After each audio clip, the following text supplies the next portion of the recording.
கொஞ்சம் நவுந்துக்கோங்க.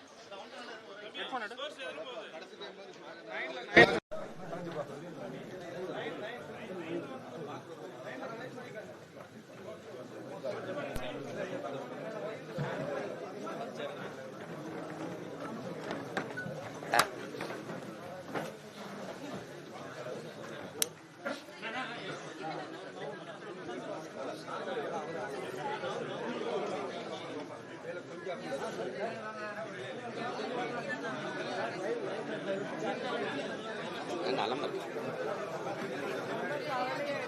அது ஒன்றும் இல்லைடா, சும்மா இவங்க ஏதோ நம்மளை சும்மா சின்னப்படுத்த வச்சு பண்ணுறாங்க. அதில் என்ன இருக்குது? அது ஒன்றும் இல்லை, எவ்வளவோ தாங்கிட்டான் நம்ம.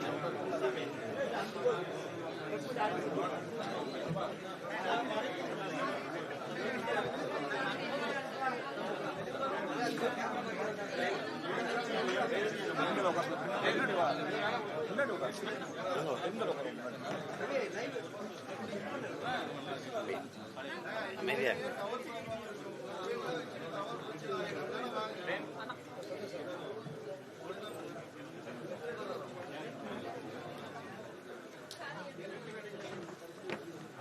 அமைதியாயிட்டாங்களா?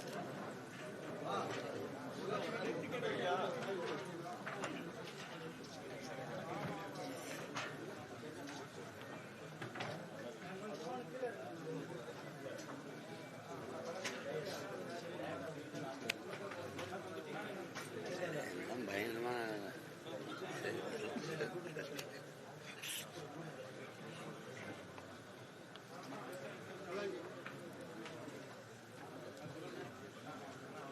தள்ளி கேளுங்க, என்ன செய்தி?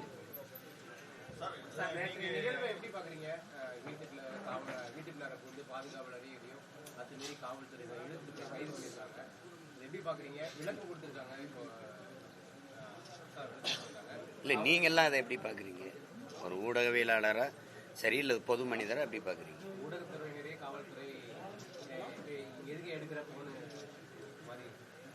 எதுக்கு எடுக்கிற பொண்ணை ஏன் கூட்டிட்டு வந்த? அழைப்பான யாருக்கு? எனக்கு. நான் எங்க இருக்குன்னு தெரியுமா? தெரியாது. தெரியும். ஏற்கனவே 3 நாளைக்கு முன்னாடி வந்து வீட்டில் வந்து கொடுத்தீங்க. அப்போல்லாம் நீங்க வந்து ஊடகத்தை அழைச்சிட்டு வரல. இப்போ நான் பயணம் பண்ணிட்டு இருந்தேன் இங்கே கட்சி வேலைக்கு. அப்போ சொல்லிட்டு தான் வந்தேன், நான் வந்து விளக்கம் தர்றேன். இது ஒரே வழக்கு. அது ஏற்கனவே 3 மணி நேரம் போய் நான் காவல் நிலையத்தில் விளக்கம் அளிச்சிட்டேன். அப்போ அதே தான் திருப்பி மறுபடியும் சொல்லணும். சரி, அதை நான் வரணுன்ற. இப்போ நீதிமன்றம் வந்து 3 மாதம் அவகாசம் கொடுத்துருக்கு, காலம் கொடுத்துருக்கு. அதுக்குள்ளே நீங்கள் வந்து விசாரித்து அதை தாக்கல் செய்யணும். 3 நாளில் முடிக்கணுங்கிற அந்த அவசரம், அந்த வேகம் காட்ட வேண்டிய தேவை என்ன இருக்கு? சரி, நான் ஒசூரில் இருக்கிறேன்னு தெரியுது இல்லை, உங்கள் காவல்துறை தான் நிற்கிது. தினம் இதே மாதிரி ஊடகத்தை சந்திச்சுட்டு இருக்கேன். ஒசூரில் இருக்கிறேன்னு என்ன ஒவ்வொரு நகரமும் உங்களுக்கு தெரியும். அப்போ நீங்கள் இங்கேருந்து பெங்களூரில் போய் அவங்க வீட்டில் போய் அந்த அம்மா வீட்டில் போய் விசாரிச்சுக்கிட்டு வர நீங்கள் என்னை காவல் நிலையத்துக்கு வாங்குறீங்க. நீங்கள் இங்கே வந்து விசாரிக்கலாம், இல்லை நான் வந்தவொடனே விசாரிக்கலாம். ஓடி போகிறது இல்லை. அப்படி இருக்கும்போது அவசரமாக நீங்கள் என் வீட்டுக்கு வர்றதுக்கு முன்னாடியே ஊடகம் வந்து நிற்கிது, எல்லா தொலைக்காட்சியும் வந்து நிற்கிது. நீங்கள் ஒட்டிட்டீங்க. வழக்கு சம்பந்தப்பட்ட காவல்துறை வந்து வலசரவாக்கம் காவல்துறை, அது ஒட்டிடுது. ஒட்டினதை விட உங்கள் வேலை முடிஞ்சிருது. இப்போ நீங்கள் எது கதவுல ஒட்டிட்டு போகிறீங்க? வீட்டில் நிறைய பேர் இருக்காங்க, என் மனைவி இருக்காங்க, அவங்க கிட்ட கூப்பிட்டு கொடுத்துருக்கல. ஏன்னா அழைப்பானை வாங்கும்போது கையெழுத்துணும். நீங்கள் ஒட்டிட்டு போனால் நான் கையெழுத்து இடலை. அப்போ அது தேவையில்லைன்னா அவங்ககிட்ட கொடுத்துட்டு போயிருக்கலாம்ல. நீங்கள் ஒட்டினீங்கன்னா இப்போ எனக்கு பதிலாக கதவு வந்து உங்களுக்கு விளக்கம் தருமா? எப்படி நீ கதவுல ஒட்டிட்டு போகிறது நோக்கம் என்ன? நான் இல்லை தலைமறைவாயிட்டேனா, வேற எங்கேயும் என்னை தொடர்பு கொள்ள முடியாத தூரத்துக்கு போயிட்டேனா? எப்படி ஒட்டிட்டு அப்போ ஒட்டுற இடத்துல எதுக்கு ஊடகம் வருது? இவ்வளவு தொலைக்காட்சிகள் எதுக்கு அங்கே வந்துச்சு? சொல்லுங்க, எதுக்கு வந்துச்சு? எதுக்கு வந்துச்சு? ஒட்டிட்டில அதோட வேலை முடிஞ்சதில்ல. அப்போ கிழிக்கிறேன், கிழிக்காம போகிறேன். அதை என்ன அதை அப்படியே வச்சு இல்லை இப்படி கட்டம் போட்டு பூஜைறையில் மாட்டிக்கணுமா? உங்கள் அழைப்பானைய சம்மனை இது என்னன்னு சொல்லுங்க. இது எந்த மாதிரி அணுகுமுறை? நீ எதுல நேர்மையா இருந்திருக்க, இதுல இவ்வளவு துடிக்கிறப்ப இதுல எந்த மாதிரி அணுகுமுறை? நான் வரலைன்னா தான் பரவாயில்ல, நான் வந்து ஏற்கனவே விளக்கம் அளிச்சிருக்கேன், மறுபடியும் வருவேன்றேன். எதுக்கு இவ்வளவு பதட்டம் அடைகிறீங்கிற? அதுக்கு அங்க இருக்கிறவங்களை அடிச்சு, எங்க வீட்டுல இருக்கிற பிள்ளைகள் யாரும் இப்படி, ஐயா எனக்கு அந்த ஓய்வு பெற்ற ராணுவ அதிகாரி இருக்காரு, அவரும் அவ்வளவு ரொம்ப நல்ல மனிதர், கண்ணியமான மனிதர். நீங்க தான் அடிச்சு போய், நீங்க வளசரவாக்கம் காவல் நிலையத்தில் இருக்கிறதுக்கு நீலாங்கரை காவலர் வந்து உதவி ஆய்வாளர் வந்து அந்த ஆய்வாளர் வந்து அடிச்சு இழுத்துட்டு போக வேண்டிய அவசியம் இருக்கு? அடிச்சு இழுத்துட்டு போற அளவுக்கு என்ன குற்றம்? அதை கிழிச்சது தானே. அது அப்புறம் அப்படியே இருக்கணுமா? இல்ல ஆண்டாண்டு காலமா அந்த அந்த கதவுல இருக்கணுமா? அது அழைப்பானை நாம் படிக்கவா, நாட்டு மக்கள் படிக்கவா? சொல்லுங்க தம்பி, நீங்க என்ன, நீங்க ஒரு அதிகாரியா உங்ககிட்ட கேட்கிறேன், அழைப்பானை நாம் படிக்க அனுப்புனீங்களா, கொண்டு வந்தீங்களா, இல்ல நாட்டு மக்கள் நாம் படிக்கணும்னு கொண்டு வந்தீங்களா? அதுக்கு அது அவ்வளவு பெரிய குற்றம். அது கிழிச்சா அடிச்சு இழுத்துட்டு போய் நேர நீ காவல் நிலையத்தும் கொண்டு போல, வேற ஒரு இடத்துல ஒரு தடல்ல ஒடிச்சா அடிச்சுட்டு நீ போய் படுத்துக்கிட்ட. இது ஒரு வழக்கமா வச்சுக்கிறாங்க. எப்படின்னா இவங்க அடிச்சிருவாங்க, இவங்களுக்கு இவர் கையில கீறல் பட்டுருச்சான், நீ அடிச்சு காயம் பட்டதுல இவங்க எல்லாருமே என்ன நினைச்சுட்டு இருக்காங்கன்னா, 5 வருஷத்துக்கு ஒரு தடவை தேர்தல் வருது, பல முறை ஆட்சிகள் மாறுதுங்கிறத மறந்துட்டு இவங்களே அந்த அந்த நாற்காலியில் அப்படியே நிரந்தரமா பசையை போட்டு ஒட்டின மாதிரி நம்ம கீழே இறங்கவே போறது இல்லைங்கிற திமிரில் ஆடுற ஒரு ஆட்டம் இருக்குல்ல, அதுதான் அங்க அது கவனத்தில் வச்சுட்டு விளையாடணும். எல்லாம் விளையாடுறது.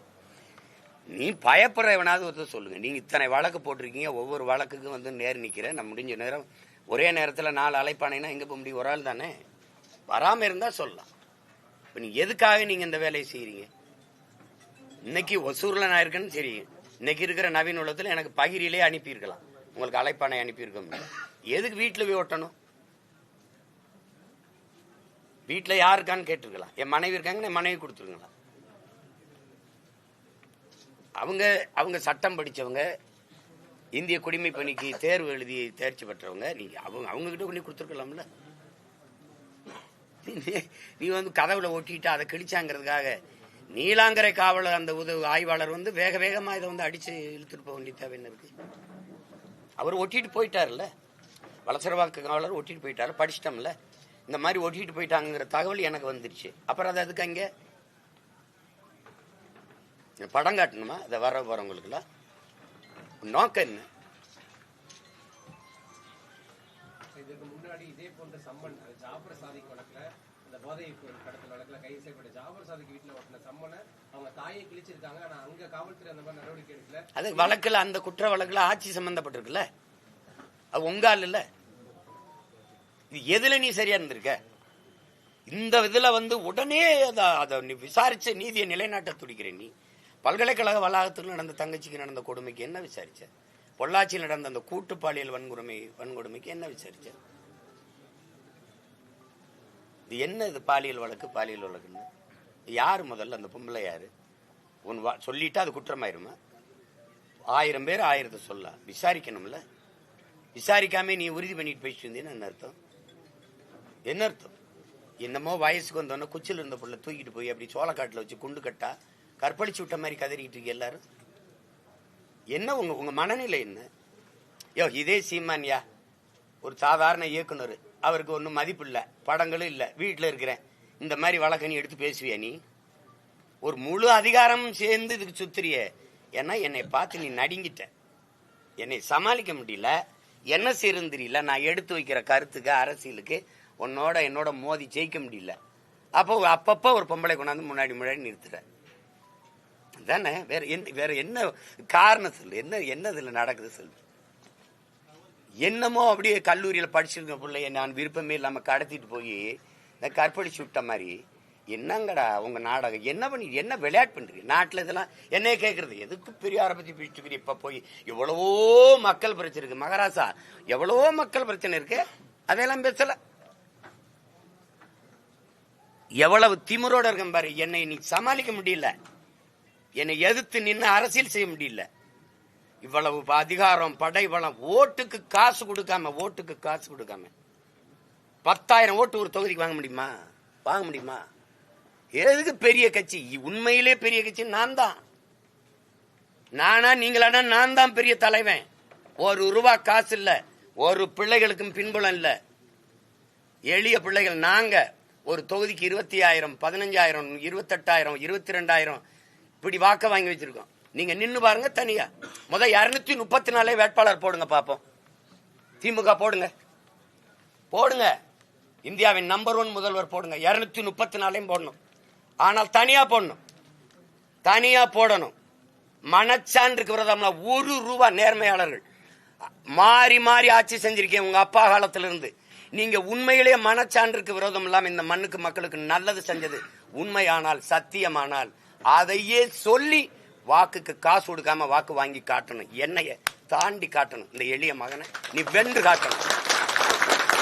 நீங்களும் 234, நானும் 234. 26 தேர்தல கூட்டணி எதிர்க்கூடாது.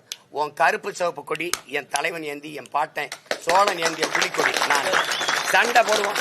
திராவிடரா தமிழரா போடுவோம். கருணாநிதி மகனா, பிரபாகரன் மகனா மோதுவன் களத்துல 2 பேர். மற்ற கட்சிகள் இருக்கட்டும், நம்ம 2 பேருக்கும் போட்டி நின்றுவோம். ஆனா வாக்கு காசு கொடுக்காது.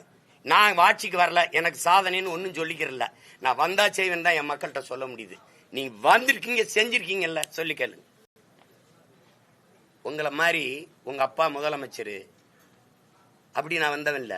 சாதாரண விவசாயி மகன். எனக்கு ஒண்ணும் கிடையாது. மக்களிடம் இருந்து மக்களின் துயர துன்பங்களை சுமந்து மக்களுக்காக வந்த மகன். என்னைய சமாளிக்க முடியல, ஒண்ணுமே பண்ண முடியாது. நீங்க எத்தனை வழக்கு, எவ்வளவு அழுத்தம் கொடுத்தாலும் அஞ்சுற ஆள் கிடையாது, பயப்படுற ஆள் கிடையாது. இந்த சும்மா குண்டு வீசுறது, பெட்ரோல் குண்டு, நிஜ குண்டு வீசும்போது ஊடறுத்து போய் என் தலைவனை சந்திச்சு வந்தவன் நான். எனக்கிட்ட வந்து பூச்சாண்டி எல்லாம் விட்டுறணும். வருவேன்னா வருவேன். 11 மணிக்கு வந்தேன் முடியாது. நான் நினைக்கும் போதுதான் வருவேன். என்ன அப்படி எந்த இடத்துல நேர்மையா நின்று நீங்க எல்லாம் விசாரிச்சு முடிச்சிருக்கீங்க?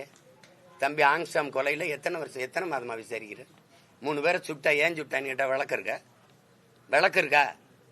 கொலை செஞ்சவன கைது பண்ணி வண்டியில ஏற்றியதே இருக்குல்ல. ஏன் செஞ்சான், யார் சொல்லி செஞ்சான்னு ஏன் அவனுடைய வாக்குமூலம் வெளியில வரல? ஏன் வரல? ஞானசேகரன் ஒரே ஆள் தான் அந்த பாலியல் அந்த குற்றச்செயலில் ஈடுபட்டாரா? அப்ப அந்த சாருக்கு, அந்த சார் அப்படிங்கிறது எந்த சார்? அப்போ உங்களுக்கு தேவைன்னா ஒண்ணு செய்வீங்க இதுல. ஆனா நீங்க எல்லாரும் கவனத்துல வச்சுக்கிறீங்க, இந்த அதிகாரம் நிலையானதுன்னு நினைச்சு வேலைகளை செய்யாதீங்க. கால சக்கரம் வரலாறுங்கும் சுழன்று கொண்டுதான் இருக்கு, பாத்துக்கிறீங்க. அந்த காவல் ஆய்வாளர் பின்புலம் ராஜீவ்காந்தி படுகொலை எப்ப அவர் தந்தை உயிரிழந்தாலும் அவருடைய மகன் தான் இவரு அப்படிங்கிற மாதிரி ஒரு பின்புலம் வெளியே இருக்கு.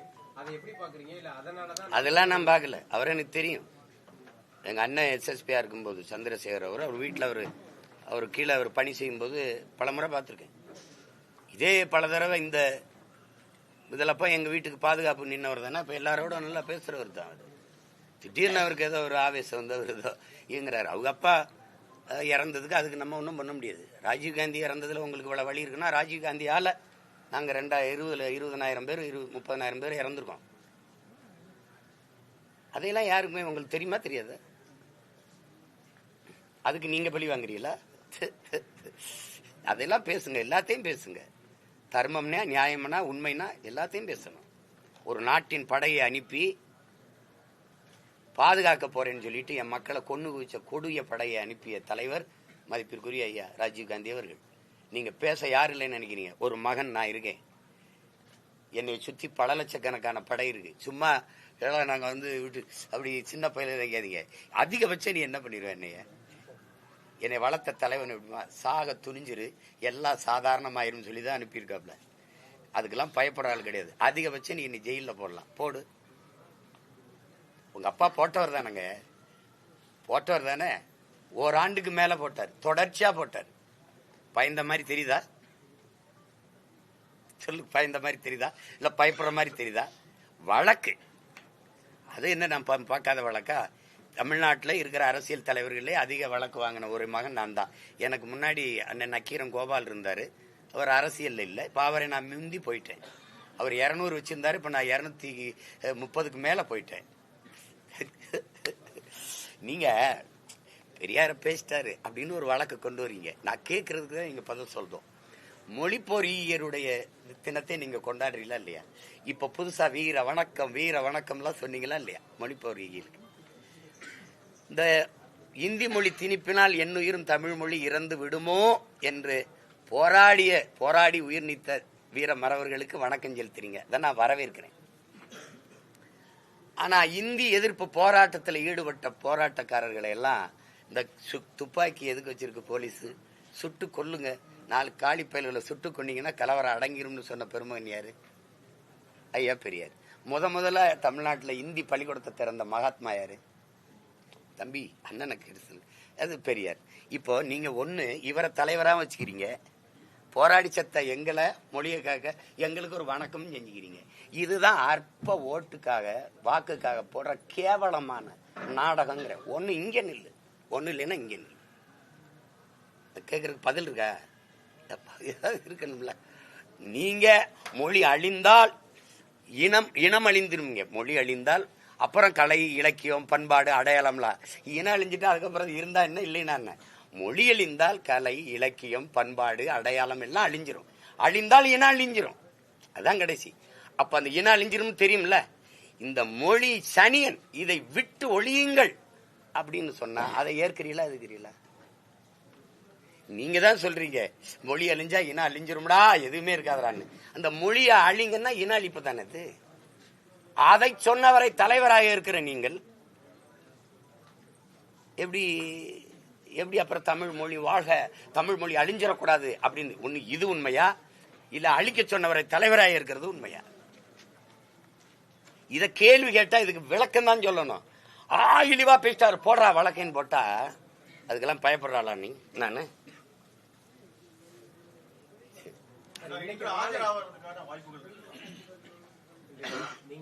நீங்க எல்லாம் என்ன சொல்றீங்க? ஆஜராக சொல்றீங்களா? காலையில 6 மணி, காலையில 6 மணிக்கு எனக்கு வசதியான நேரத்துல தான் நான் ஆஜராக முடியும். 8ஆம் தேதி வரைக்கும் எனக்கு வேலை இருக்கு. 2ஆம் தேதி போராட்டம். இப்ப நாளைக்கு போய் நாளைக்கு கிளம்புனாதான் நான் 2ஆம் தேதி தென்காசியில போராட்டம். அப்ப திருப்பி ஒவ்வொரு இது நான் குறிச்சிட்டேன், சோறுட்டிலாம் ஒட்டிட்டோம். அதுல பின்னடைய முடியாது. வேணா ரொம்ப காவல்துறை விரும்பினா வேணா போய் நேர் நின்று அதையே தான் சொல்லணும். அப்ப அந்த காலத்துல என்ன நடந்ததுன்னா அப்படின்னா அதே கதை தான் சொல்லணும். வாய்ப்பு இருக்காப்பா? போவேன். போய் இப்ப கலந்தாய்வு முடிச்சுட்டு போய் இறங்கி முடிவு இப்ப போவேன். இது ரொம்ப ஆர்வப்படுறாங்கல்ல.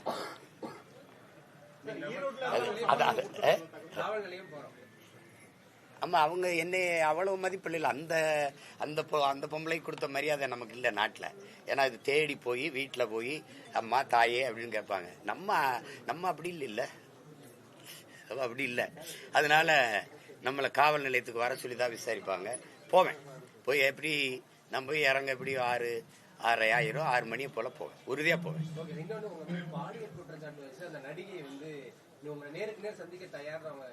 அததான் நானும் கூப்பிடுறேன், வர சொல்லுங்க அப்படின்னா. அவங்கள வர சொல்லிட்டு என்னை கூப்பிடணும். அவங்கள வர சொல்லிட்டுல கூப்பிடணும்.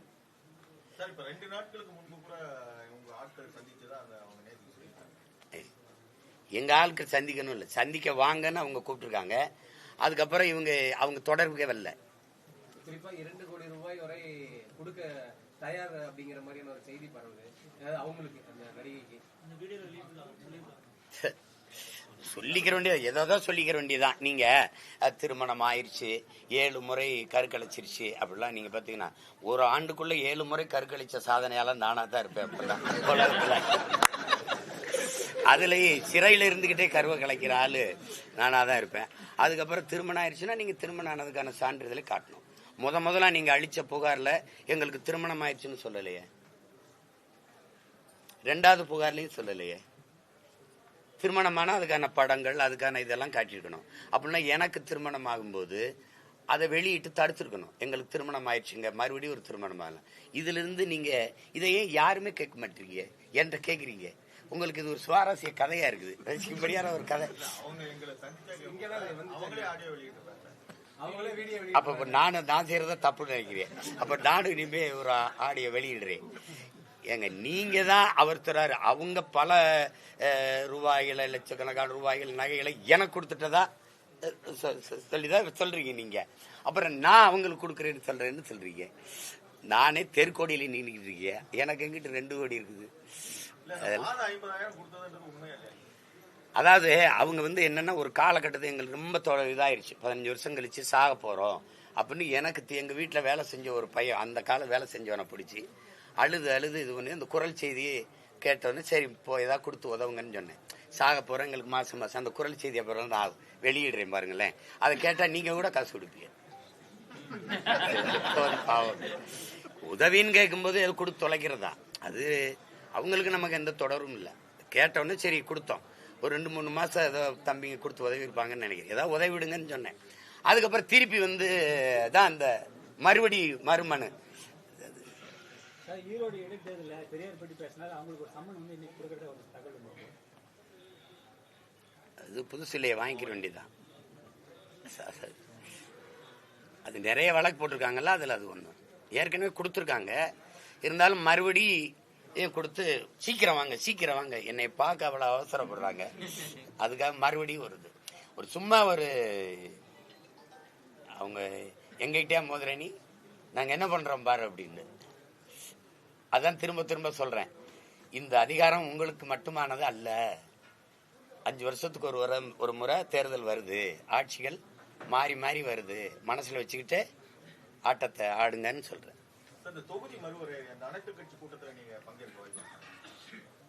எந்த கட்சி கூட்டுது? இந்த கட்சி அதை கொண்டு வரும்போது என்ன பண்ணிட்டு இருந்துச்சு? இந்த கட்சி இன்னைக்கு தொடங்கல. அது ரொம்ப நாளைக்கு முன்னாடி இருந்து இந்த பிரச்சனை இருக்குது. அப்பவே எதிர்த்து அப்புறம் அப்ப பேசாம என்ன பண்ணீங்க?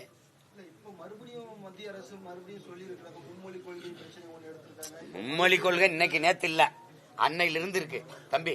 மும்மொழிங்கிறது காங்கிரஸ் பாரதிய ஜனதாவின் கொள்கை. இப்ப எங்கள் தமிழ் தேசியர்களின் கொள்கை ஒரு மொழி கொள்கை தான். ஆங்கிலம் பயன்பாட்டு மொழி, தமிழ் பயிற்று மொழி, வழிபாட்டு மொழி, பண்பாட்டு மொழி, எல்லாமே ஆட்சி மொழி, அதிகார மொழி. எனக்கு மட்டும் இல்ல, அது ஆந்திராவுக்கு தெலுங்கு, கர்நாடகாவுக்கு கன்னடா, அப்படித்தான் இருக்கணும். தர்மம்னு ஒண்ணு, அது நியாயம்னு ஒண்ணு தானே. பயன்பாட்டு மொழியாக நாங்க ஆங்கிலத்தை வச்சுக்கிறோம். எல்லாருமே வச்சுக்கலாம், அப்படிதான் நாங்க கொள்கை. இவங்களுக்கு தான் திராவிடர்களுக்கு இருமொழி, இந்தி தமிழ், அப்படி இங்கிலீஷ் தமிழ்ங்கிறாங்க. இப்ப நாங்க என்ன சொல்றோம், பயன்பாட்டு மொழியா ஆங்கிலம் இருக்கட்டும், ஒரு தொடர்பு மொழியா இருக்கட்டும், கம்யூனிகேஷன் லாங்குவேஜா இருக்கட்டும். எதுக்கு இருக்குன்னா அப்படி தமிழ் இருந்து உனக்கு வேணா நீ ஏத்துக்க தம்பி, உனக்கு இருந்துட்டு போலாமே, அப்படி எல்லா மொழியும் இருந்துட்டு போலாமே. பயன் தம்பி திருப்பி பேசுகிற நான் பயன்பாட்டு மொழியா ஏன் தெலுங்கு, கன்னடம், மலையாளம், தமிழ்லாம் இருக்கக்கூடாது? அப்படி ஏன் உம்மொழி மும்மொழினா எம்மொழி எங்க இருக்கு ராஜா? நீ 500 ஆண்டை தொடாதவன் இந்த ஆட்டம் ஆடுற, நான் 50,000 ஆண்டுகளுக்கு மூத்தவன், உலக மொழிகளின் தாய். உங்க பிரதமர் சொல்றாரே இந்திய மொழிகளின் முதன்மொழி தமிழ், இந்திய மொழிகளின் தொன்மையை தமிழில் இருந்தலாம், உலக முதன்மொழி தமிழ், அது என் நாட்டில் இருப்பது பெருமைன்னு. அப்ப எனக்கு என்ன மரியாதை? அண்ணல் காந்தியடி சொல்லிக்கா பாருங்க, இந்தியா ஒற்றுமையான நாடா இருக்கணும்னா தமிழ்நாட்டையும் தாண்டி எல்லா மக்களும் தமிழ் படித்துக் கொள்ள வேண்டும் என்று. ஏன் நீங்க இதை பின்பற்றல? மும்மொழியை தூக்கு, பன்மொழி பயிலுகன் கொண்டா நான் எதுக்கு தன்னா கேளு. அதுல தமிழ் பயிற்று மொழி, தெலுங்கு பயிற்று மொழி, கன்னடம் பயிற்று மொழி, மலையாளம் பயிற்று மொழி, அப்படி கொண்டு வா. மராட்டியம் பயிற்று மொழி, ஆங்கிலம் பயன்பாட்டு மொழி, உலகத்தின் எல்லா மொழிகளும் விருப்ப மொழி கொண்டா. அதுல இந்தி இருக்கட்டும், வங்காளம் இருக்கட்டும், போஜ்புரி இருக்கட்டும், மராட்டி இருக்கட்டும், பீகாரி இருக்கட்டும், பஞ்சாபி இருக்கட்டும், துளு இருக்கட்டும், உருது இருக்கட்டும், எதுவும் இருக்கட்டும், பிரச்சனை கிடையாது. அதானே வேறு உறுதி இல்லாத போது அப்புறம் அந்த கிளையில எத்தனை பறவை இருந்து என்ன பயன் இருக்கு? எனக்கு வேறு உறுதியா இருக்கணுங்கிற என் மொழி படிக்க வாய்ப்பே இல்லாத நிலையை உருவாக்கிட்டு, என் மொழி எழுத படிக்க தெரியாத 2 தலைமுறைகளை உருவாக்கிட்டு நீ இந்தி படின்னா அப்புறம் நீ சாதாரணமா இருந்துட்டு போகட்டுமே. அதே தான் சொல்றேன், எம்மொழி இந்தியா மூலம் பயிற்று மொழியா இருந்துட்டு போகட்டுமே. மும்மொழியில இந்திய தூக்கிட்டு எம்மொழியை வை. எப்படி இருக்கு? அப்ப உங்க மொழியை நாங்க படிக்கும் போது உங்களுக்கு இனிக்குது, எங்க மொழியை அழிக்காதீங்க போது உங்களுக்கு வலிக்குதுன்னா எப்படி இருக்குது? அது ஏற்க முடியாது. சும்மா நீங்க அன்புமணி வந்து ஒரே மொழி இருந்தா போதும் அப்படிங்கிற மாதிரி சார். தமிழ் மட்டுமே எங்களுக்கு ஒருத்தருக்கு மும்மொழி இருக்கு, 2 மொழி இருக்கு, எங்களுக்கு ஒரு மொழி கொள்கை தான் அப்படின்னு அன்புமணி. அததான் சொல்றேன். இப்ப அததான் சொல்றேன். கொள்கை மொழி எனக்கு மட்டும் இல்ல. இப்ப எங்க ஐயா நாங்கெல்லாம் சொல்றது தமிழ் மட்டும் நாங்க சொல்லல. ஆந்திராவுக்கு தெலுங்கு இருக்கட்டும், கேரளாவுக்கு மலையாளம் இருக்கட்டும், தொடர்புக்கு ஒரு கெடுவாய்ப்பா வெள்ளையன் நம்மளை ஆண்டுட்டான். அதனால அது ஆங்கிலம் வந்துருச்சு. அத பேரறிஞர் அண்ணா கூட சொல்றாரு பாருங்க, ஒரு பசுமாடு வர்றதற்கு ஒரு கதவை போட்டோம், அப்புறம் கண்ணுக்குட்டி வர்றதுக்கு தனியா ஒரு கதவு தேவையில்லை, அது பசுமாடு வந்த வழியிலே வந்துடும். தொடர்பு மொழிக்கு தான் ஒரு இங்கிலீஷ் இருக்குது இல்ல, அப்புறம் இன்னொரு மொழி எதுக்கு திணிக்கிறேங்கிறேன். விரும்பினால் கற்கிறோம். இப்ப தமிழ்நாட்டுல யாரும் இந்தி படிக்கலைன்னு நினைக்கிறீங்களா தம்பி? நிறைய குழந்தைகள் படிச்சுக்கிறாங்க தேவைன்னு கருதி, விரும்பி. ஆனா தமிழ் படிக்க எல்லா இடத்துலயும் வாய்ப்பு இருக்கா? இல்லாத போது இந்தி படிக்க எல்லா இடத்துலயும் வாய்ப்பு கொடுங்கிறீங்க. தமிழ்நாடு பாடக்கல்வி மொழி இருந்திருந்தா இந்த மொழி பிரச்சனை வந்திருக்காது அப்படின்னு தான் எதிர்பார்க்கறீங்களா? ஏன்னா சிபிசி இந்த மாதிரி பெரிய அதுதான். அதை தவற விட்டது யாரு? அன்னைக்கு தவற விட்டது இவங்க தானே. இவங்க தான் பெருமக்கள். இவங்க அதிகாரத்தில் இருக்கும்போது அம்மையார் இந்திரா காந்தி கல்வியை மாநில உரிமையில இருந்து எடுத்துட்டு போயிடுறாங்க. அதனால இப்ப அவங்க சொல்றத நம்ம படிக்க வேண்டியது இருக்கு. இப்ப ஆந்திரா கர்நாடகா என்ன சொல்லுது? சிபிஎஸ்இ மத்திய அரசு அப்படின்னு ஒரு பள்ளிக்கூடம் கொண்டு அதுலயும் அவங்க மொழியை கட்டாயம் படிக்கணும்னு கொண்டு வராங்க. நம்ம ஆட்சி கொண்டு வருமா? அப்படி கொண்டு வரணுமா? அதுக்கு சண்டை போடுமா? கல்வி மானுட உரிமை, மாநில உரிமை, அதை நீ எடுத்துக்கொண்டு மொத்தமா வச்சுக்கிட்டு இதை கட்டாயம் படிக்கணும், இதை இப்படித்தான் செய்யணும், அந்த கொடுங்கொன்மை போக்கு இருக்குல்ல, இதை செஞ்சே தீரணுங்கிறது அது ஏற்புடையதல்ல. அது இறையாண்மை கொண்ட எல்லா மொழிவழி தேசிய இனங்களுக்கும் ஒரு இறையாண்மை இருக்குது. அதையெல்லாம் சாகடிச்சுட்டு ஒரே மொழி, ஒரே நாடு, ஒரே மதம், ஒரே தேர்தல், ஒரே வரி, ஒரே ரேஷன் கார்டு எல்லாம் ஒன்னா புடுங்குது. ஆனா தண்ணி மட்டும் ஒன்னா வர மாட்டேதைய. இது பதில் இருக்க? வரி ஒன்னா இருக்கு, வாய்க்கா ஒன்னா இல்லையா ராஜா? அப்போ இது எல்லாம் ஒன்னா கொடுத்தா தேசப்பற்று, அவன் தண்ணி தரலைன்னா தேசப்பற்று, அது ரொம்ப ஆகச்சிறந்த தேசப்பற்று. எப்படி எப்படி தவிச்ச வாய்க்கு தண்ணிதை வாங்கி தர முடியாத நீ நாட்டுப்பற்ற பத்தி ஏன் பேசுற? இந்த பாருங்க, அதையெல்லாம் நீங்க பேச மாட்டேங்கிறீங்க, இத பேசுறீங்க. இந்தி படிச்சா தண்ணி வந்துரும்னா நான் படிக்கிறேன். என்ன இந்தி படிச்சா? தமிழ் படிக்காமயே பிஹெச்டி பெறக்கூடிய நிலைமை இன்னும் நீடிச்சிட்டு இருக்கு. ஆனா அதெல்லாம் மாற்றாமல் இந்த அனைத்து கட்சி கூட்டம் இந்த மும்மொழி கொள்கைக்காக இதுக்காக தேவையா? யாரு சரி என்கிட்ட கேக்குறீங்களா? ஆமா ஆமா, தாய்மொழி உலகத்துல எந்த நாட்டிலையும் தாய்மொழியில் தான் பயிற்சி மொழியா இருக்கு. உலக நாடுகள், எல்லா நாடுகளும், நம்ம மட்டும் ஓவியமா இல்லை, எல்லா நாடுகளும். அதுல தமிழ்நாட்டுல மட்டும்தான் தாய்மொழியிலே கல்லாமல், தாய்மொழியிலே பயிலாமல் எந்த உயர்கல்வி வரைக்கும், முதுகலை வரைக்கும் போக முடியும் அப்படின்னா தமிழ்நாட்டில் தான் அந்த வாய்ப்பு. இந்த நிலை என்கிட்ட சொல்லக்கூடாது. மொழி அழிந்தால் இனம் அழிந்துவிடும், அடையாளம் அழிந்துவிடும் சொன்னார்ல அப்பா, அப்பாட்ட கேட்கணும், என்னப்பா இப்படி நீங்க பண்றீங்கள அப்பான்னு கேட்கணும். இப்ப நாங்க தமிழ் தேசியர்கள் என்ன செய்யறோம்? வந்த உடனே தமிழ் பயிற்று மொழி. ஒரு கேள்வி கேட்கிறேன், எந்நாட்டு அறிவியலை, எந்நாட்டு புவியியலை, எந்நாட்டு வரலாறை. இப்ப எந்நாட்டு வரலாறு என் பாட்டன் தீரன் சின்னமலையும் பூலித்தேவனும் அழகுமுத்துக்கோனும் மருதுபாண்டியனும் அந்த சுந்தரலிங்கனாரும் பண்டார வன்னியனும் பெரும்புடுகு முத்தரையனும் எங்க இன முன்னோர்கள் இருக்காங்கல்ல, என் பாட்டிய வேல்நாச்சியாரும் மருந்து இவங்கெல்லாம் இருக்காங்கல்ல, எங்க முன்னோர்கள் பூலித்தேவன் மருதுபாண்டி, இவங்கெல்லாம் போரிட்ட வரலாறு இருக்குல்ல.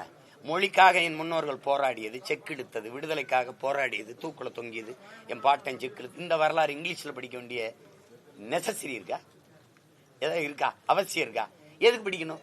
என் நாட்டு வேளாண்மை, நான் கத்தரிக்காயை பயிரிடுவதை, வெண்டைக்காயை விளைய வைப்பதை, நெல்லை பயிரிடுவதை, கரும்பு வாழையை பயிரிடுவதை, தென்னைக்கு உரம் வைப்பதை, மட்டையை கழித்து விடுவதை, இதையெல்லாம் நான் இங்கிலீஷ்ல படிக்கணுங்கிற தேவை இருக்கா தம்பி?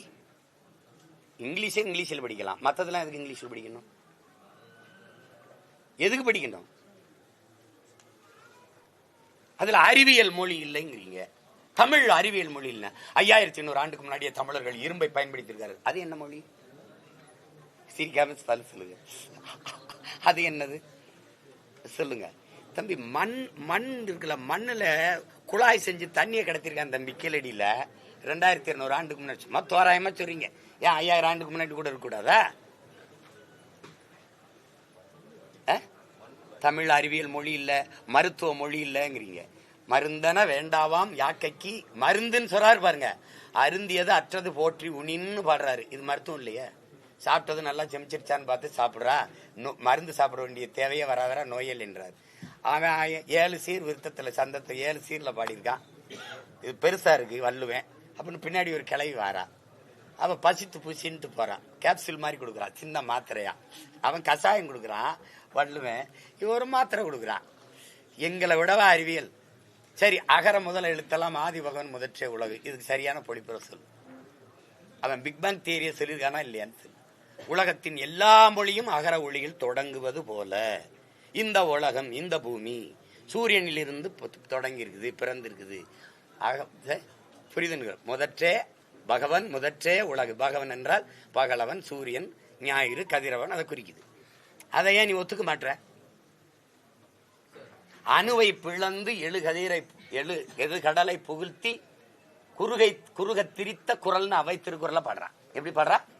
அணுவை பிளந்து 7 கடலை புகுத்தி. அது போல 7 கடலை ஒரு அணு எவ்வளவு பெருசு இருக்கும், அதுக்கு உள்ள 7 கடலை புகுத்தியதை போல குறுக தெரித்த குரல்னு திருக்குறளை எங்க பாட்டி புகழ்ந்து பாடுற அவை பெருமாட்டி. அப்ப அணுங்கிறத அதுக்கப்புறம் நீ கண்டுபிடிச்சிருவா. காவல்துறை நடந்து கொள்வது ரொம்ப தாமதமா இருக்கு.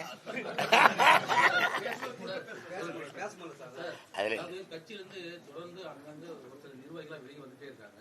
காவல்துறையும் உங்களுக்கு அதிகாரிகளாக ஒரு நெருக்கடி கொடுத்துருக்காங்க. ஒரு சட்டமன்ற தேர்தலில் நீங்க யாராவது கூட்டணி வச்சு தேர்தல் நிற்கிறது ஐடியா? நான் தான் பெரிய கூட்டணி வச்சிருக்கேன்னு திரும்ப திரும்ப சொல்லிட்டேன். 8 கோடி மக்களோடு 8 கோடி மக்களை நம்பி ஒரு தலைவன்கிறவன் முதல்ல தன் மண்ணை தன் மக்களை முழுமையா நேசிக்கணும், நம்பணும். நான் நம்புறேன், என் மக்களை நம்பி நிக்கிறேன். நான் இந்த வாட்டி நிக்க போறது 5வது பெரிய தேர்தல். அதுக்கு இடையில நடந்த இடைத்தேர்தல், இந்த உள்ளாட்சி தேர்தலாம் சேர்த்தீங்கன்னா 10, 11வது தேர்தலில் தொடர்ச்சியா தனியா நிக்கிற மகன் நான் தான். அதை நீங்க கவனிக்கணும். வரலாற்றிலே பாத்தீங்கன்னா எங்க அளவுக்கு தோற்றவர்கள் கிடையாது, அடக்குமுறை ஒடுக்குமுறையை சந்தித்தவர்கள் கிடையாது. ஒரு தேர்தலுக்கு ஒரு சின்னத்தை கொடுப்பாங்க, கொண்டு போய் சேர்ப்போம், பறிச்சுட்டு போயிடுவாங்க. ஆனா எதுக்கும் கலங்காம களத்துல நிக்கிறவங்க நாங்க தான். அதனால எங்களுக்கு கூட்டணி தேவைப்படாது. தருமபுரி கிழக்கு மாவட்ட செயலர் தரங்கசோனி இதுக்கு முன்னாடி இருந்தாரு.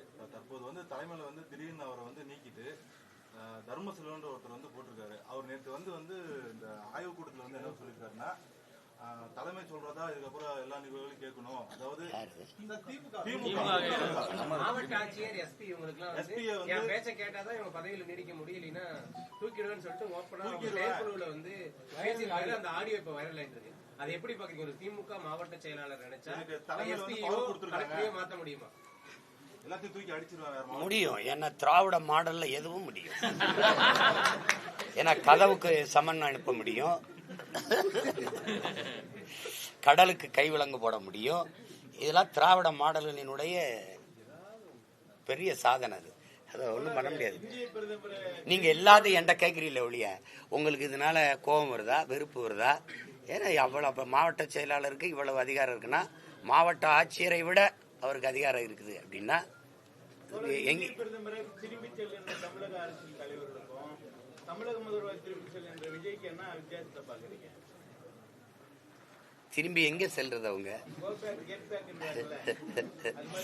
திரும்பி செல்லும் சொல்றாங்கல்ல. பிரதமர் இப்ப தமிழ்நாட்டுக்கு வந்தால் வரவேற்க போவாங்களா, போக மாட்டாங்களா?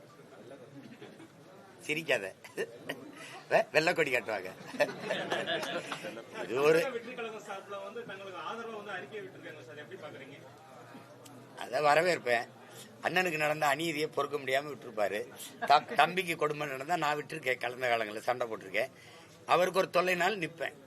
கொள்கை முரண் வேற, அதுக்காக பாசம் உறவு எல்லாம் விட்டு போவதில்லை. அநீதியா இப்ப என்னையே நியாயமா நீங்க நடவடிக்கை எடுத்திருந்தீங்கன்னா அவர் கண்டுக்கிற மாட்டாரு. இப்ப இது தவறு தானே. இப்ப நான் இங்கதானே இருக்கேன். இப்ப நீங்க எனக்கு மனு கொடுக்கணும், எனக்கு கொடுக்கணும். நீங்க அதை விட்டுட்டு நான் ஏதோ தலைமறைவா ஓடி ஒளிஞ்சிட்டேங்கிற மாதிரியும் அப்படி செய்யக்கூடாதுல்ல. அது தப்பு. ஏற்கனவே வழக்குக்கு ஒத்துழைக்காத ஒருத்தன் அப்படின்னா பரவாயில்ல. எத்தனை வழக்கு போட்டிருக்கீங்க தமிழ்நாட்டில்? என் தம்பிகள்கிட்ட கேளுங்க. 234 தொகுதியிலேயே எனக்கு வழக்கு இருக்கு. இவங்கெல்லாம் குஷியா இருக்க காரணம் தேனோ அன்னை ஒரு வழக்குக்கு வருவார், நம்ம கட்சியை நல்லா பேசி வளர்த்துக்கலாம் அப்படி. வாக்குகள் எல்லாமே வந்து கூட்டணி நிர்பந்திக்கிறதுக்காக நீங்க வரணுன்றதுக்காக சொல்லப்படுது, அரசியல் ரீதியா சொல்லப்படுதுன்னு உங்களுக்கு தெரியுதுல்ல? கருத்து கேட்கணும். கருத்து இது இருக்கலாம், வாய்ப்பு இருக்கு தானே. 2026 சட்டமன்ற தேர்தலில் கூட்டணியோட தேர்தல் சந்திக்கிறதுக்கு இப்பதான் சொல்லி முடிச்சேன். நான் கூட்டணி வச்சிருக்கேன். மாற்றத்தை நீங்க விரும்புறீங்களா? இந்த ஆட்சி தொடரணும்னு நினைக்கிறீங்களா, மாறணும்னு நினைக்கிறீங்களா? நீங்க கேட்டீங்களா, இப்ப நான் கேட்க பதில் கும்பிடாதீங்க. நானும் கும்பிட்டு கேட்கிறேன். தொடரணும்னு நினைக்கிறீங்களா? இல்ல இல்ல இல்ல அது சொல்ல முடியாது. அப்போ உங்க மன உணர்வை நான் பிரதிபலிக்கிறேன். அப்படின்னா உங்களை மாதிரி மாற்றத்தை விரும்புகிற மண்ணில் மாற்றம் வருவதற்கு முன்பு மக்களின் மனத்தில் மாற்றம் வரணுங்கிறான்.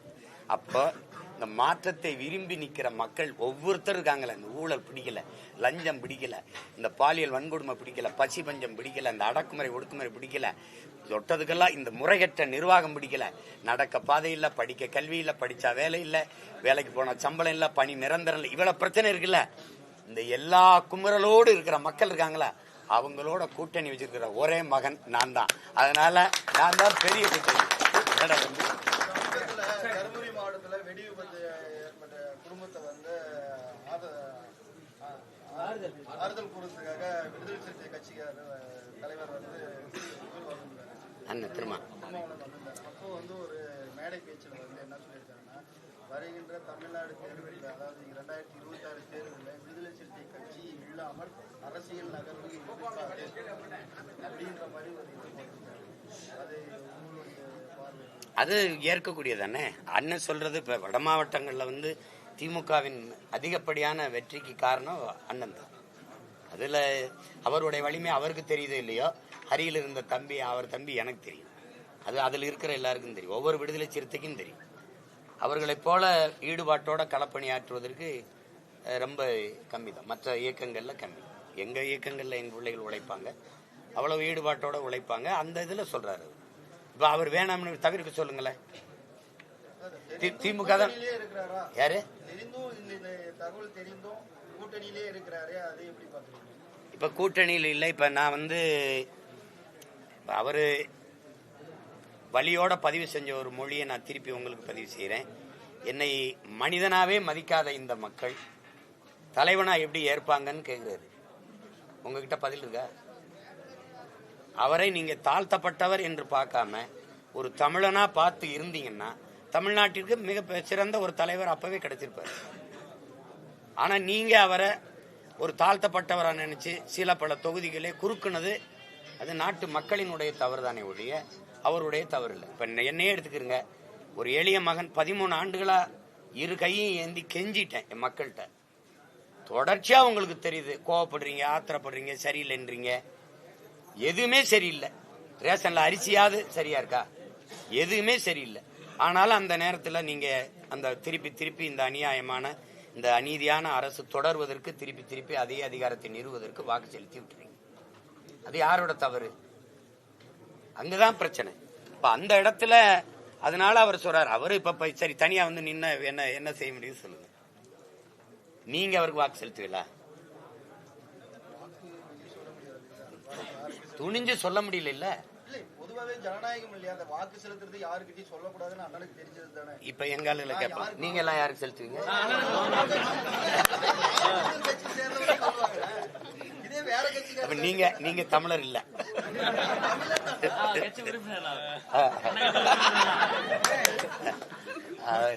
சரி கேளுங்க. வேற பெரியாரை பத்தி நீங்க விமர்சித்ததுனாலதான் தொடர்ந்து இந்த மாதிரியான பெரியார நான் விமர்சிக்கலங்க. பெரியார் தாங்க பன்னெடுங்காலமாக எங்க இனத்தை, எங்கள் மொழியை, எங்கள் இனத்தை மிக மிக மிக வாய்கிட்ட சொல்ல முடியாத அளவுக்கு கேவலமா விமர்சிச்சிருக்காரு. இதுங்க அத வந்து உங்களுக்கு நீங்க மேதைகளா இருக்கலாம், நீங்க பெரிய அளவுங்க இருக்கலாம். என்னை நம்பி நிக்கிற என் தம்பி தங்கச்சி என் பிள்ளைகளுக்கு நான் சொல்லிக் கொடுக்கணும்ல, கற்பிக்கணும்ல. நீங்க சூத்திரன் அண்ணல் அம்பேத்கர் சொல்றாங்க, நீங்க நல்லா கேளுங்க. அண்ணல் அம்பேத்கர் சொல்றாங்க, இந்த சூத்திரன் 4 வர்ணம் தலையில் வந்து பிராமணன், தோல்ல சத்திரியன், தொடையில வைசியன், காலில் சூத்திரன், 4 வர்ணம். இந்த 4 வர்ணத்தை விட கொடிய வர்ணம் ஒன்ன பிரிச்சிருக்கான், அதான் பஞ்சமர். உங்களுக்கு விளங்குதுன்னு நினைக்கிறேன். இப்போ இந்த 4 வர்ணத்துல சூத்திரன் அப்படிங்கிறது ஒரு குறிப்பிட்ட நிலப்பரப்புக்கு, ஒரு குறிப்பிட்ட இனத்துல இல்லை, இந்த நிலம் முழுமைக்கும் இருக்கிற எல்லா மொழிவெளி தேசிய இனங்களையும் சூத்திரன் இருக்கான். அவர் கணக்குல இந்தோ ஆரியன்கிற இந்த ஒரு கட்டுரையில எழுதியிருக்காரு அண்ணல் அம்பேத்கர். அதுல அவர் என்ன குறிப்பிடுறாருன்னா 75 விழுக்காட்டுல இருந்து 80 விழுக்காடு சூத்திரன் தாங்கிறாரு. அப்படின்னா மலையாளியில சூத்திரன் இருக்கான்ல, மராட்டியில சூத்திரன் இருக்கான்ல, தெலுங்குல இருக்கான், கன்னடத்துல இருக்கான், பீகார்ல இருக்கான், குஜராத்தில இருக்கான், இது எல்லாத்திலும் இருக்கான்ல. அப்ப நீங்க எல்லாத்திலும் இருக்கும்போது ஒருத்தர் இப்படி உட்கார்ந்துகிட்டு தமிழ உன்னைய பார்ப்பனை வப்பாட்டி மகன்டானே, பார்ப்பனை தாசி மகன்டானே, உன்னைய வேசி மகன்டானே அப்படின்னா என்னையத்தான் சொன்ன, உன்னைய சொல்லப்ப டேய் நம்மளை சொல்லிட்டான்னு சொன்னா கூட இவன் நம்ம ஆளுனாது கருதலாம். உன்னே சொல்லிட்டான். தமிழனை எந்த சாஸ்திரத்துல எந்த இடத்துல பாப்பாட்டின் வப்பாட்டி மக்கள், கூத்தியா மக்கள், தாசி மக்கள், வேசி மக்கள் எழுதிருக்கு. என்னை சூத்திரன் சொன்னா தமிழன் சூத்திரன் எந்த இடத்துல இருக்கு? இதை ஏன் ஸ்பெஷல் மென்ஷன் நீ பண்ற? இந்த நிலத்துல என்னைய மட்டும் குறிப்பிட்டு அடிக்க காரணம் என்ன? அப்ப தெலுங்குல கன்னடத்துல உங்க கன்னடத்துல சூத்திரன் இல்ல, அப்ப நீ சூத்திரன் இல்ல, நான் தான் சூத்திரன், நான் தான் எளிமகன். இது ஏற்கிறீங்களா எதுக்குறீங்களா? நான் கேட்கிறேன் உங்ககிட்ட, நீங்க ஒரு மகனா சொல்லுங்க, நீங்க ஏற்கிறீங்களா எதுக்குறீங்களா? எதுக்குறீங்க. அப்ப எப்படி இங்க தெலுங்கு இருக்கிறீங்க, கன்னடம் இருக்கிறாரு, துளுவர் இருக்காரு, இவர் உருது பேசுறது இருக்கிறாரு, இவர் மராட்டி இருக்கிறாரு, மலையாளி இருக்காரு, எல்லாரும் என் பூமியில நினைச்சு வாழ்றீங்க நிலத்துல. நீ கன்னடர், நீங்களே சொல்றீங்க நான் கன்னடா பழிச்சான் நாயுடுன்னு, நீங்க கன்னடர்.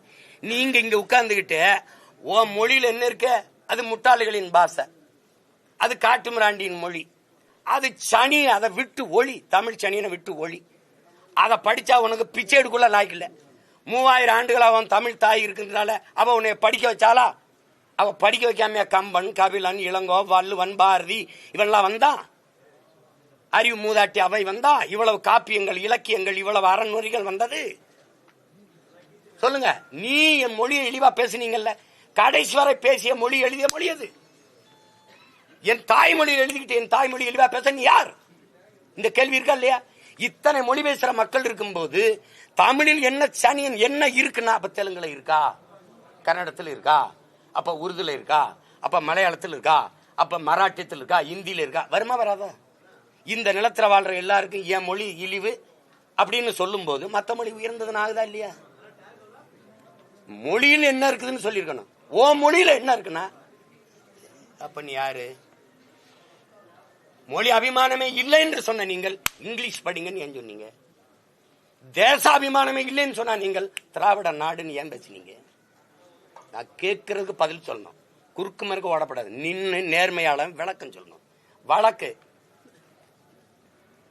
வலிச்சு நாக்கு வலிச்சு போட்டு ஓலை இருக்குல்ல, ஓலை பண ஓலையில தான் நாக்கு வலி பண்ணாங்க, வலிச்சு போட்டு தூக்கி போட்ட ஓலையா போட்டு போயிருவீங்க. உன் வழக்கு தூக்கி குப்பையில் போடு. எத்தனை வழக்கு போட்டு? 1000 ஆயில் முழுக்க சிறையில் வைக்க போறியா நீ? என்னைய வருவன்ல, வெளியில எப்படி வருவேன்னு தெரியுமில்ல? நகைச்சுவை பண்ணிட்டு அலையக்கூடாது. கேட்கறதுக்கு பதில். நான் எடுத்து வைக்கிற தர்க்கத்துக்கு நானா பேசுறேனா? பேசுனதை எழுதுனதை எடுத்து பேசுறேன். இன்னும் இருக்கு திரைப்படத்தில் ஒரு ஹைலைட்ஸ் சொல்லுவாங்கல்ல, அப்படி வச்சிருக்கேன். பெரியார் பத்தி தமிழ்நாட்டுக்கும் தமிழை பத்தியும் பெரியார் எதிராக பேசின கருத்துக்களை தினம் தினம் கொண்டுட்டு போவீங்க அப்படின்னு எடுத்துக்கலாமா? தினம் தினம் இல்ல, வர பிள்ளைகளுக்கு போதிச்சுக்கிட்டே இருப்பேன்ல. இனி இந்த மாடல் இருக்கு, இந்த தீஞ்சு போன திராவிட மாடல், காயிலாங்கடையில போட வேண்டிய இந்த உத்து போன துருப்பிடிச்ச வண்டி இருக்குல்ல, இதோட நின்றணும். இன்னும் ஒரு தலைமுறைக்கு பெரியாரோ திராவிடமோ இருக்காது. இந்த இருந்தால் என் இன முன்னோர்கள் எனக்கு 1000 தலைவர் இருக்காங்க. தமிழ் தேசமும் தமிழ் தேசிய இன தலைவர்கள் தான் இங்க இருப்பான். நீ பெரியாரும் ஒன்னா வச்சிருந்தீங்கன்னா எனக்கு இந்த வரி வன்மை வந்திருக்காது. பெரியார் தான் எல்லாம். ஐஏஎஸ் அவர் தான் படிக்க வச்சாப்ல, ஏன்னா அகாடமி புறம் திறந்தது. நீ மருத்துவம் படிச்சிருக்க முடியாது, ஏன்னா பல்வேறு மருத்துவ கல்லூரியில திறந்த மகான் அவர் தான். ஏய் காமெடி பண்ணிட்டு அலையாத. என் தாத்தன் காமராஜ் வந்து பள்ளிக்கூடம் வந்து பசியோட வருது, பிள்ளைகள் படிக்க வைக்க முடியல, பசியோட இருந்தா பாடம் மண்டையில ஏறாது, மதியம் ஒரு வேளை சோறு போட்டு படிக்க வைக்கலான்னு மதிய உணவு திட்டத்தை கொண்டு வந்தான்ல, மக்கள் இயக்கமா மாத்தினான். காசு இல்லைன்னு அதிகாரிகள் சொல்லும் போது பிச்சை எடுத்து மடியேந்தி பிச்சை எடுத்து கொண்டு வந்தாவது என் பிள்ளைகளை நான் படிக்க வைக்கிறேன். இருக்கிற வர போடுங்க, இல்லைன்னா இல்லைன்னு சொல்லுங்க, நான் தெருவா கையேந்தி வரேன்னா பிச்சை புகினும் கற்கை நின்றேன்னு என் பாட்டி பாடினதுக்கு வேலை செஞ்சான் என் தாத்தேன். படிக்க வைக்கும் போது கொடை ஏந்தான், கையேந்தனான், கொடையாளர்கள் கொடை கொடுங்கன்னு. பணம் இருக்கிறவன் பணத்தை கொடுத்தான், விரை கிட்ட கொஞ்சம் வண்டியா விரை கட்டை ஏத்தினான். அவன் இந்த அரிசி பருப்பு ஏத்தி விட்டான், எண்ணெயை ஏத்தி விட்டான். ஒன்னும் கொடுக்க முடியாத தாய்மார்கள் சமைச்சு போட்டு போனாங்க. அந்தப்ப கையேந்தி நின்னால என் தாத்தேன் அவன் கையில ₹1 காசு பெரியார் கொடுத்ததா இருக்கா நன்கொடை. படிக்க வச்சார். நீங்க வர்றதுக்கு முன்னாடியே வெள்ளக்காரன் பல கல்லூரிகளை மருத்துவ கல்லூரி எல்லாம் திறந்து படிக்க வச்சுட்டு போயிட்டான். பட்டியல் இருக்கு, படிக்கட்டா? சும்மா படிக்க வச்சாருன்னு எதையாவது எல்லாமே சுயமரியாதை அவர் தான். நாங்க மானங்கட்டு தெரிஞ்சோம். சுயமரியாதைக்கும் தன்மானத்திற்கும் போராடி செத்த மானம் மறவர் கூட்டம் நாங்க. எதுக்கு என் பாட்டன் சுதேசி கப்பல் ஓட்டினா? சொத்தம்பட்டையும் வித்து ஓட்டினான். எதுக்கு ஓட்டினா? சுயமரியாதைக்கு தான் ஓட்டினான். அப்புறம் தூக்கல என் பாட்டன் தீரனும் மருதுபாண்டி எதுக்கு தொங்குனா சொல்லுங்க தம்பி. தன்மானத்துக்காக தான் தொங்குனா. மானம் இழந்து வாழ்வதை விட மானத்தோட போராடி சாவம்டான்னு போறான்னா நீ எனக்கு அவர் தான் வந்துதான் சொல்லி கொடுத்தா. அது வரைக்கும் நாங்க காலில் விழுந்து அவங்க காலை கழுவி தண்ணி குடிச்சு கஞ்சி குடிச்சுக்கிற மாதிரி பேசிட்டு இருக்கிறீங்க. பகத்சிங்குக்கு தூக்கு வரும்போது போரான் அந்த போராட்டத்துல ஐயா பெரியாரின் நிலைப்பாடு. எங்க தாத்தா ஜீவானந்தம் எல்லாம் போராடி ஜெயிலுக்கு போகும்போது என்ன வருத்த கடிதம் எழுதிட்டு வெளியில வந்தவர் தானே. இதான் சுயமரியாதை திலகமா? கட்சிக்காரன் வருத்த கடிதம் எழுதி கொடுத்துட்டு வெளியில வாங்கப்பான்னு சொன்னவர் தானே. தம்பி, எது ஒன்று நீங்க சரியா இருந்திருக்கிறார், இந்த இடத்துல சரியா இருந்தாருன்னு சொல்லு. பெண்ணிய உரிமை, சமூக நீதி அவர் பெற்றுக் கொடுத்துட்டா இப்ப ஏன் நாங்க இடஒதுக்கீடுக்கு போராடணும்? இன்னும் போராடுறோமா இல்லையா? இன்னும் போராடுறோமா இல்லையா? அப்புறம் ஏதாவது பேசிட்டு இருக்காதீங்க. வேற எதுவும் கேள்வி இருக்கா? அமைச்சர் சேகர் பாபு சீமான் விவகாரத்தால சட்டம் தன் கடமையை செய்யும் சொல்லியிருக்காரு சார். இது ரொம்ப பழைய வசனம். சட்டம் தன் கடமையை செய்யுங்கிறது பழைய வசனம். அது செய்யட்டும், பார்ப்போம். செய்யட்டும், அதை நான் வரவேற்கிறேன். சட்டம் தன் கடமையை செய்யட்டும். கடைசியாக ஒரு கேள்வி. நாம் தமிழர் கட்சியில் பல்வேறு பொறுப்பாளர்கள் விலகிறாங்க. அதுக்கு காரணம் மாற்று கட்சியில் இருக்கிறவங்க காரணமா இருக்காங்களா, இல்லை அண்ணன் சீமானுடைய நடவடிக்கை? நான் தான் வாழ்த்தி அனுப்பி வைக்கிறேன். அதாவது ஒரு எப்படி சொல்றது, ஒரு ஸ்லீப்பர் செல்ஸ் மாதிரி அனுப்பி வைக்கிறேன். வேற எது இல்ல. நன்றி, வணக்கம். அங்க இருக்க நன்றியா?